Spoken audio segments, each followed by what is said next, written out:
In this video I'm going to give you the answer of this question. The question is, where can you hear the world's oldest working church bells? Now I'll give you a list of the option, and here's the list of the option. The first option is China, second option is Italy, the third option is France, and the very last option is United Kingdom. And the correct answer for the question is United Kingdom. Well, that is the answer of the question. Hi, thank you so much for watching this video. If you find this video is very useful, you can help this channel to grow by subscribing this channel. Click this subscribe button and don't forget to like this video.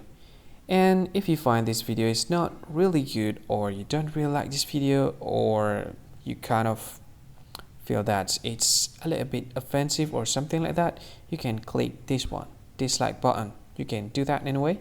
And if you want to share this video with your friend, you can share it by clicking this share button, and you can share it to any social media that you wish that is currently available at this time, like Facebook, Twitter, LinkedIn, and many others, right?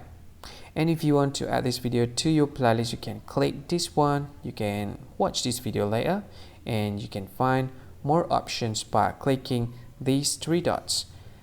And yeah, don't forget to subscribe. I think that's all of it. Thank you so much for watching this video, and see you again in another video. Bye bye. See you again.